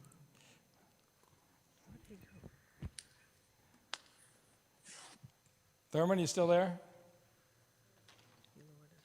All right, he makes me nervous with those beehives. Let's go. Next question. Mr. Mayor, how are you? And very good to see you, Commissioner. Very good to see you, and I must say thank you to Reverend Davenport and to shout out to the 11th Precinct, the new captain that assisted me in here. Everybody knows Shirley Birch, I believe, that I'm the organizer and founder of Community United for Progress. Wait, I want you to repeat that. You're happy with the leadership of the 11th Precinct? I am happy. All right. I am happy. I'm see, so they glad. know what. No, I'm so glad to hear don't that. you Go all ahead. think I'm a problem child? All right. Okay. Okay. All we're All right. saying is, see, the mayor gets a joke out of that. The thing is, Mayor, I agree with everybody that has got up and spoken. How we can change the city of Detroit, and I know that you believe in the city because you love it like we do. When you love something, you want to populate it. What I see that's wrong with everything in here that we're not doing, we're not uniting. I want your staff to remember the date, April 14th. Everybody write that down. Do you remember the days when we had passed L. Brooks Patterson from the county? We had Hackle. We had all these different county commissioners that came together. My whole point about tonight is about Outer Drive. Outer Drive, sir, is a beautiful stretch from State Fair all the way down to Van Dyke, where Pat Bosch's group is, and Mr. Frank Aldridge. So I want, if we come together with all the beauty of District 3, which we're not marijuana, I was the one that went down to the company when they called District 3 Marijuana City. I said, oh no. So that was it right there. How can you call our area something for that, Mr. Mayor? So all I want to say to you, sir, is kudos to Kiana and to Ray Johnson and to Brad Dick for Dad Butler Park. Here's what, are you aware that the Belmont, they're amazing. Do you realize the Belmont Shopping Center now with the Imperial Market is renovating that market? Do you realize that? Yes. So this is something everybody is investing. How many years did you work on that, Shirley? Work on what? Work on getting that shopping center renovated. My God, it's been over 25 years. Yeah, so you've been here's amazing. the thing. You've been If you amazing. can stay with a company that long, you must be doing something right. Yeah. So we're doing it for the district. It is not for Shirley Birch. It is for the future that's coming. So again, Imperial Market is building a new addition, everybody, where it's going to have glass all the way across the front. Can you see that view across 8 Mile? Another thing, we have Commissioner Nard, who is going to be at that meeting, Mr. Mayor, that we should get together with the counties, because how accessible is 3rd District to all of the major freeways? So I have a poster board here with one of our artists, and that's another thing, Mr. Mayor. We have not finished our mural. We know why. But Shelley, Miss Riley needs to get on the ball and start back with everything on here. You're talking about the mural on the Highland Park The border. mural with the Highland Park. Everybody, On the when you reservoir. come together with 2 cities, don't you know God did that? All right. So you have to be in order, Mr. Mayor, and like I say, I commend you, but all you have to do, sir, is unite.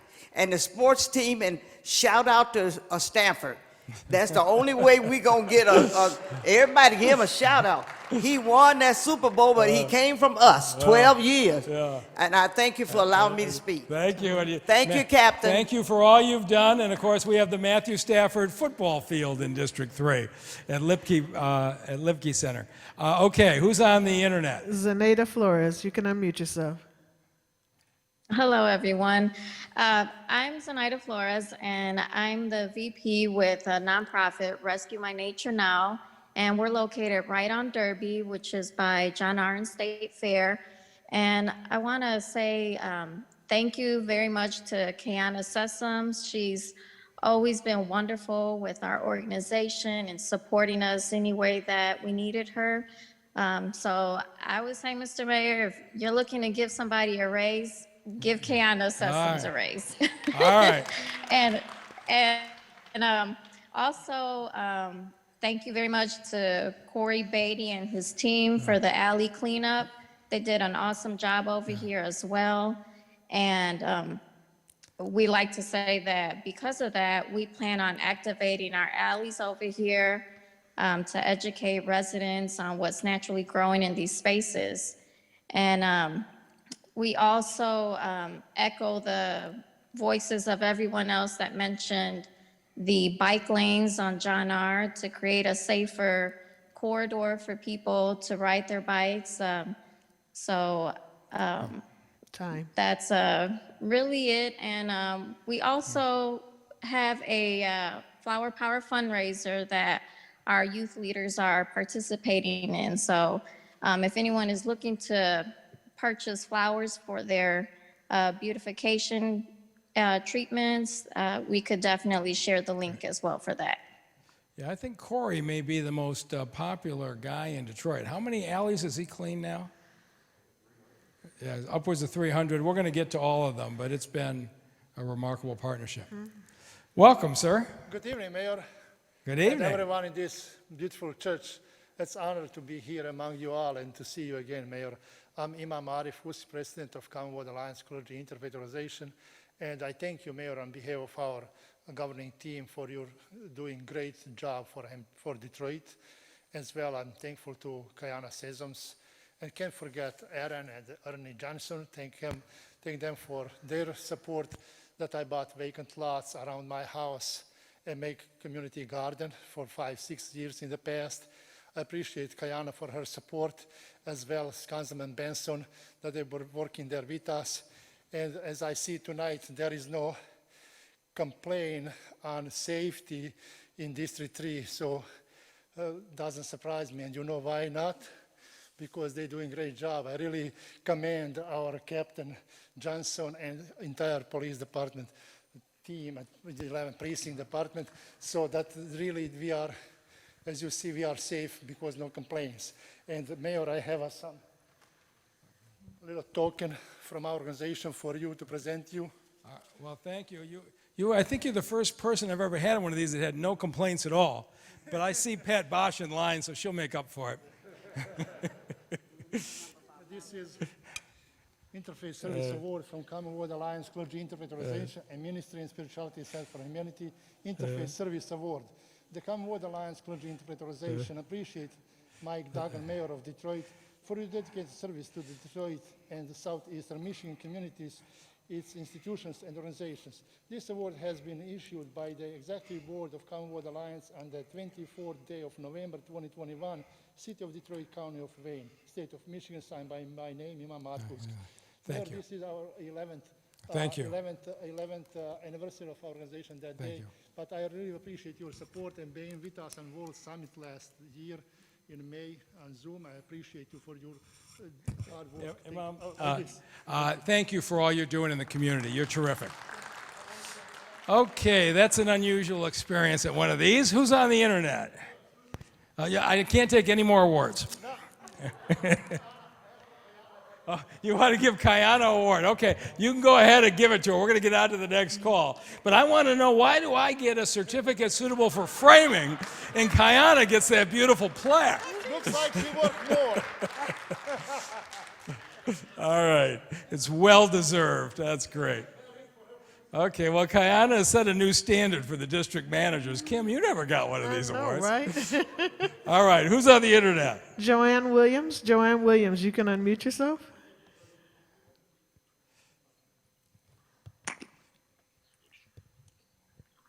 Okay, it says it's not allowing the unmute. Am I unmuted? We can hear you. Be careful what you say.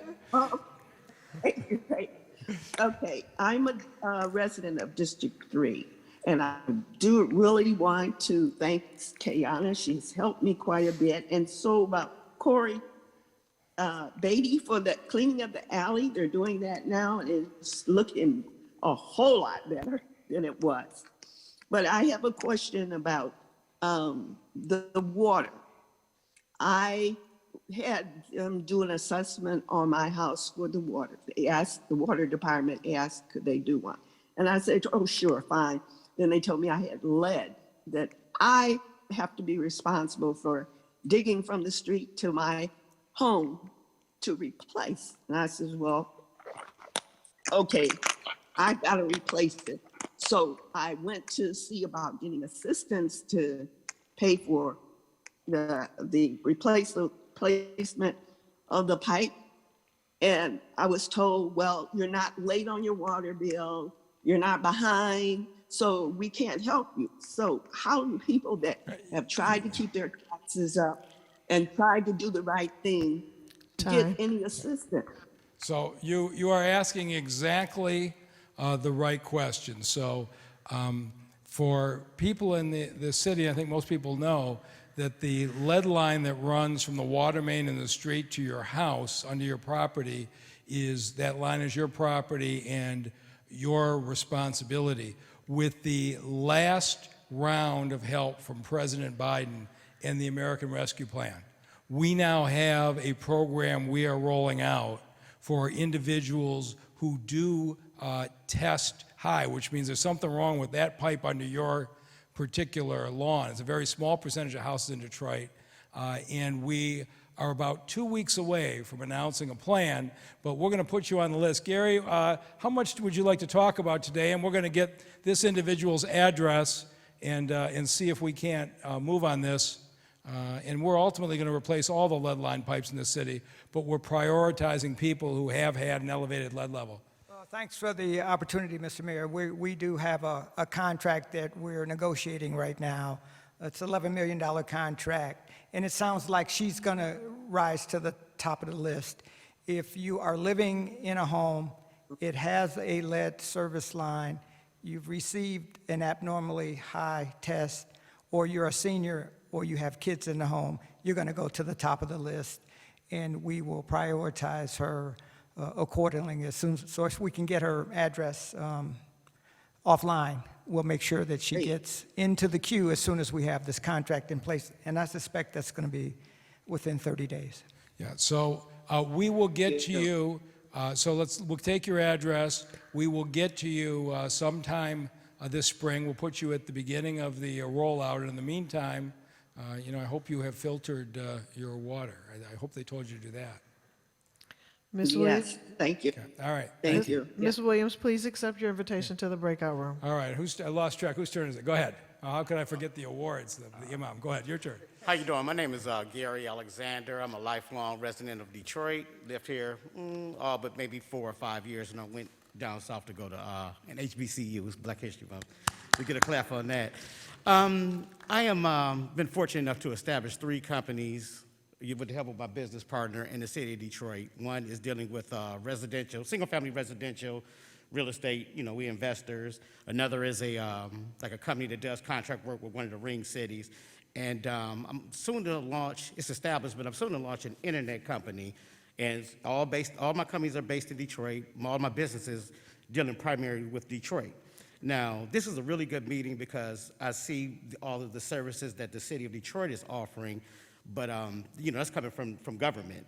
But as a businessman, what can I do to help improve the plight of these neighborhoods, the residents? Because, it's one thing for the city to, help with, healthcare and things like that, but how do we change the mindset of people in this, in these neighborhoods and make available, opportunities on the entrepreneurial side and on the business side? Because we need money. People, we talk about job creation, talk about having access to jobs, but we need to also have something, we need to facilitate and help people facilitate to create jobs. And, that's where I'm coming from. And what can I do? What would you like to do? What I would like to do is, and through my internet company, I would like to make available, like, it's kind of like, how it is in Times Square. My company's gonna have like a stock ticker coming up, so that if you sitting on the corner of 7 Mile in Conant, you're at the stop sign or a street light, you could just have maybe something like a scrolling opportunity, whether it be a job, whether you're looking for an investor, whether you want to sell your business. And I would like to have maybe certain areas across the city like that, because that's one thing as a businessman, I don't know where my next deal is coming from. I've been in business since 1996. So, I have a network, and, I might get a couple emails here, or I might get, phone call or something like that. But it's no deal flow. And what can the city do to help, investors and help create that, foster that environment? The biggest thing we've got, of course, is Motor City Match that's helped launch 130 businesses that are open today. But is Nicole still here? So maybe you could get this gentleman connected with Detroit Means Business and see the range of small business services they have. And I got a feeling when you start, I just listen to the way you think, when you start hearing what they do, you're going to have a whole bunch of ideas. Okay. It sounds like you're filled with ideas. Yeah. And so we want to take advantage of that. Let's see if we can hook you up with the folks with Detroit Means Business, and you can see the whole range of them. How does that sound? Appreciate it. Good. Thank you. All right. Who's on the internet? Belief, you can unmute yourself. Good evening, Mayor. Good evening. My name is Belief Madamero from Osborne Center, and a prize business entrepreneur at the Osborne neighborhood. I was going to say something else, but I'll start my question from the last speaker.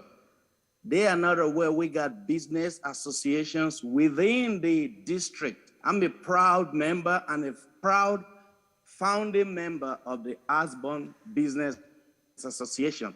And that's what actually got me the Motor City Match. So I'm right there on 7 Mile and Shana within the Osborne neighborhood. So the last speaker, if you're not aware, we have the Osborne Business Association. You can get in touch with us. Ms. Kiana Sesson was one of our very proud executives before she moved to the District 3. You know what? Your answer was I better wanna let than you know mine. that. I should have let you answer that last question. But you're absolutely right. We need to get that gentleman hooked up with the Osborne Business Alliance. So, Kiana, will you make sure? Tell him I should have suggested that in the first place. But let's do that. But that's a great suggestion. But you were probably calling about something else because you didn't know I was going to mess up the answer, did you? No, you made it better. Anyway, I also want to thank the lady that spoke on behalf of the mechanic on 7 Mile and Shana. If he knows that there was a business association, or if he knows that Miss Kiana Sesson can be easily reached, then she will know that she can get to the mayor's office as easy as ABC. So I promise to go stop by the mechanic tomorrow and introduce the business association to them and let them know that the mayor's office is as easy as ABC within the neighborhood. That's my first thing. Then my observation, Mayor, I want to thank you for the support that you've always given to the city and within the neighborhood. I started a non-profit business too called Elevate Higher, and the motto is we deserve better. So what we do once in a quarter, we try to do a cleanup within the neighborhood. The rationale is to bring just what the last speaker said, to let them know that this is our neighborhood, we deserve better, so we can. So I'm just mentioning that out because we are in a District 3 meeting like this. I said it when we had our meeting in December. Ms. Kiana Sesson was out, but the deputy did echo it to the local business meeting. Now, let's go straight. I know I'm almost out of time. Yeah, they're about to. What's your question? Inspectorate department, I think it should be more corrective rather than being punitive. I've had 1, 2, 3 speakers talk about tickets that they've received from the city. I've lived in other cities in the past, and usually this is what happens. You get a warning ticket. You do. Then most times it's corrected. You do. But a lot of times. No. We give you a correction order. You'll get a 7-day notice to correct it yourself. Well, you don't get fined unless you fail to correct, right, Dave? No.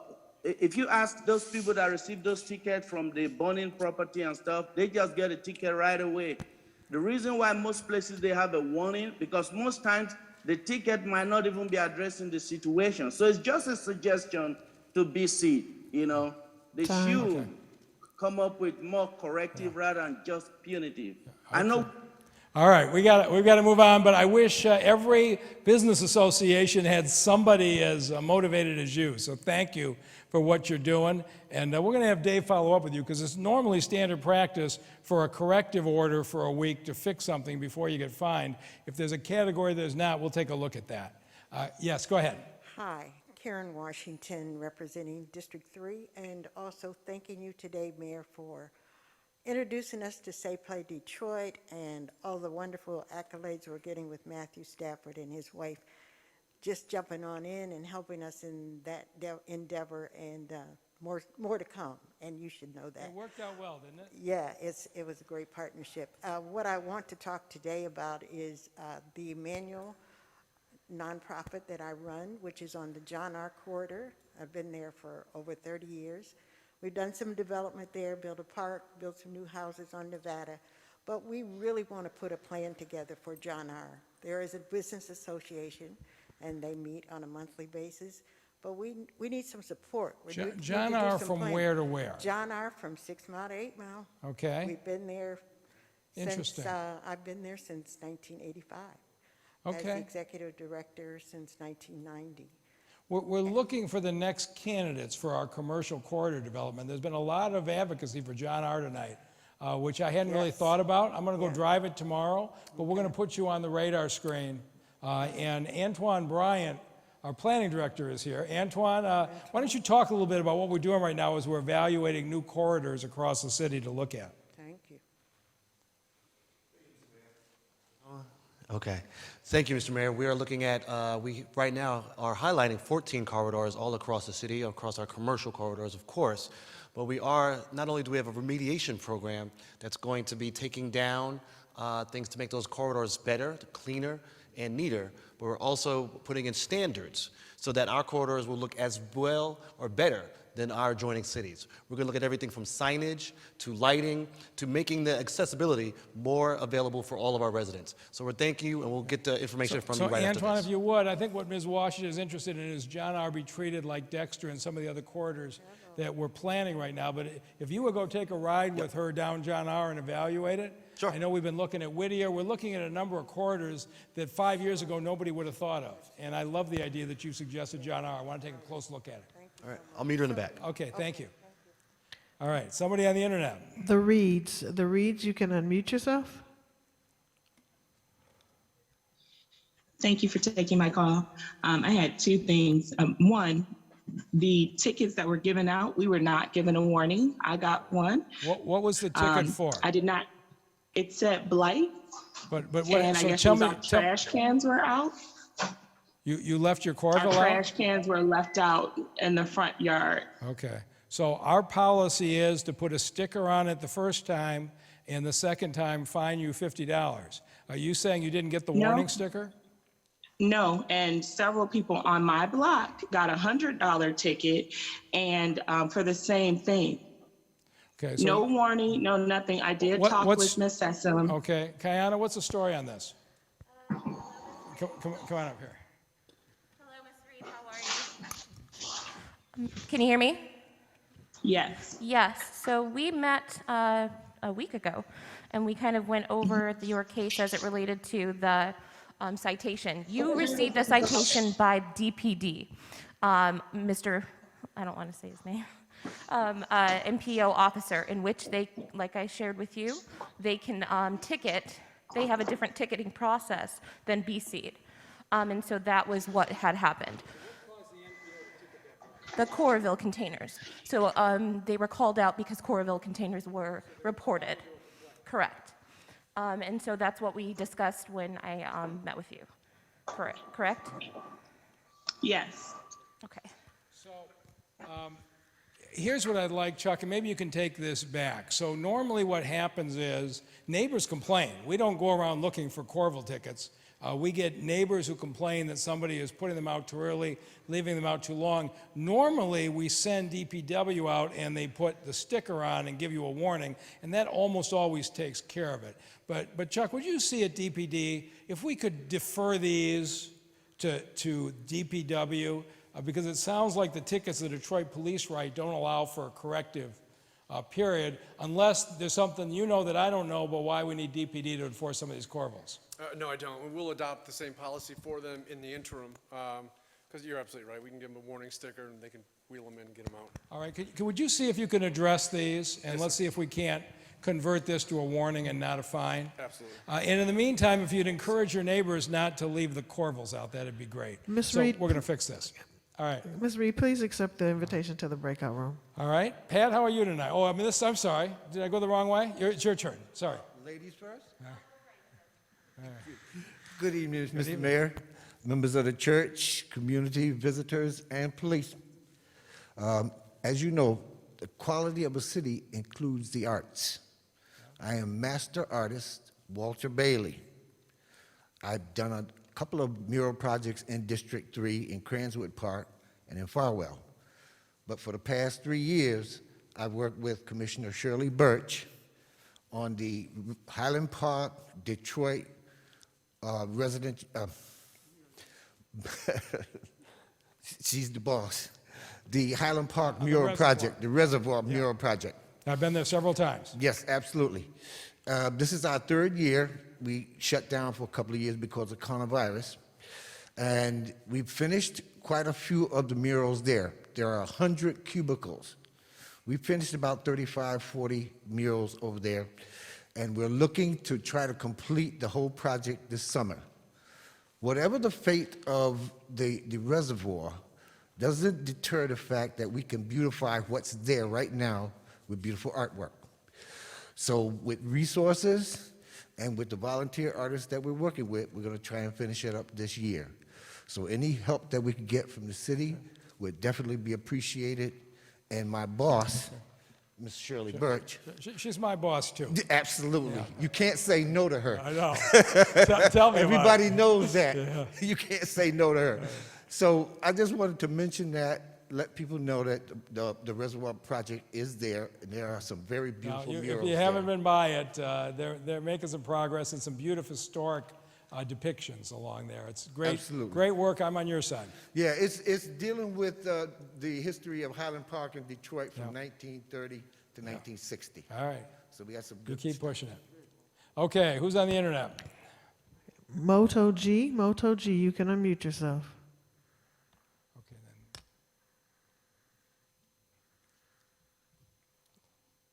Okay. All right. It looks like you have the privilege of being the last one of the Lucky, evening. or what? Good evening, and thank you for this opportunity. Since we're in a church, it's often said, without a vision, the people will perish. And that's where we see ourselves in District 3. We have plenty of visions. This 8-page manifesto was sent to you and all the outgoing city council members, but we didn't hear a word from either your office or any sub-departments or the council. So I'm representing it to you tonight because the visions for improving District 3 are compiled by all the neighborhood block clubs that Restore Northeast Detroit Collaborative works with. And you'll find interesting topics like neighborhood improvement through neighborhood investment priorities and programs, home repair, green technologies, support rehab of established projects, and design and planning and construction helps to fund these resources that we need. Everything from public safety ideas to also establishing truck routes. We are industrial. We recognize that there is expansions, but it's not all positive with jobs because our residential neighborhoods have to absorb these uses. Much has been said about marijuana. If you have been with close proximity to anyone that uses it, it stinks. Time. So what? This Okay. manifesto asks that there be some limitations and there be some real social equity for District 3. Thank you. Okay. So we want to take your initiatives one at a time and respond to them with the various departments. But I think 30 years ago, I think I spoke at your business association, and I think you gave me 8 pages that day, too. So I love what you're doing, and we're going to take it seriously. Northeast Detroit Business Association, and they When- want to thank When I spoke, you were Van Dyke. You've obviously grown. They changed their name to accommodate the district, but we want to thank Mr. Mohammed Muhit for assisting the business corridors, and Okay. of course, Ms. Hef. But you don't have an award for him. No, All right. we just give them kudos like All right, yours. I'm just going to Thank tell you. him he's got something to shoot for. Okay, one more. Go ahead. Good evening, Mayor. Good evening, everyone. My name is Sister Lively Stone. This is my church home, Solomon's Temple. Thank you for having us. Thank you for coming.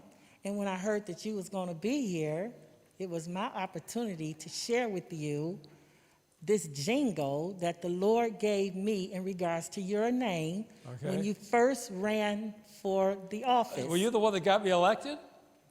I probably was. Okay, go ahead. Listen to this. All right. Hey, Mike Duggan, I'm back. Sister Lively Stone. I have a jingle for your slogan. Here it goes. Mike Duggan is digging for Detroit. Therefore, Detroit is digging Mike Duggan. Mike Duggan is digging for Detroit. Therefore, Detroit is digging Mike Duggan. Mike Duggan is digging for Detroit. Therefore, Detroit is digging Mike Duggan. Can you dig it, Mike Duggan? Okay, I'm not sure that's the jingle that won it for me, but I appreciate the commitment. You saved that all these years? Yeah. Oh, well, thank you. You're welcome. Keep doing what you're doing. Thank you very much. All right, thank you. The next one that we're going to do is Thursday, February 24th. Gary Brown is going to be talking. Anybody who's got a basement issue, a water issue, etc. Gary's going to present our vision for what we're going to do on the water system, and we'll see you then. Thank you very much.